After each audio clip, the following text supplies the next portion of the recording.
जैसे कि हम सभी जानते हैं कि योग की जो हिस्ट्री है वो बहुत पुरानी है। महादेव को पहला योगी कहा गया है और भगवान शिव ने योग का ज्ञान देवी पार्वती को दिया।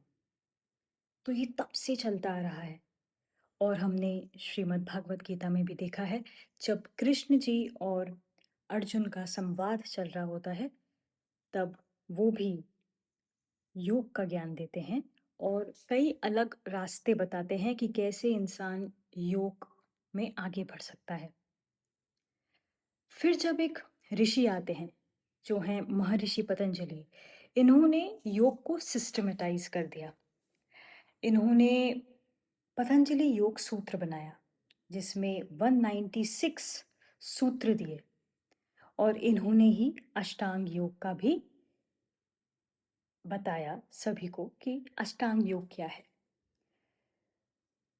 तो इन्होंने वो जो 196 सूत्र हैं, हर सूत्र में बताया है कि कैसे योग एक नॉर्मल इंसान की लाइफ को हेल्दी बना सकता है, physically, mentally, in every manner. और जब अष्टांग योग दिया, तो जो उसमें 8 स्टेजेस ऑफ योग दिया है, वो सब हैं यम, नियम, आसन, प्राणायाम, प्रत्याहार, धारणा, ध्यान और समाधि।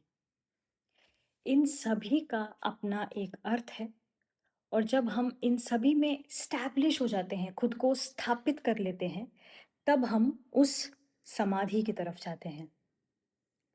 तो जैसे यम है सोशल डिसिप्लिन, नियम है पर्सनल डिसिप्लिन, आसन जो हम पोस्चर्स करते हैं उसमें स्टेबिलिटी लाना, स्थिरम सुखम आसनम, स्थिर होना और इस और उस स्थिरता में सुख पाना। प्राणायाम जो आजकल ब्रेथ वर्क से फेमस है। प्रत्याहार, विड्रॉल ऑफ सेंसेस, हमारे सेंसेस पर हमारा कंट्रोल। धारणा, कंसंट्रेशन, ध्यान, मेडिटेशन और समाधि, सेल्फ रियलाइजेशन, खुद को जानना। तो ये जो 8 स्टेजेस हैं जो पतंजलि जी ने हमें दिए, इन सब के बारे में हम धीरे धीरे जानेंगे, एक एक स्टेज करके।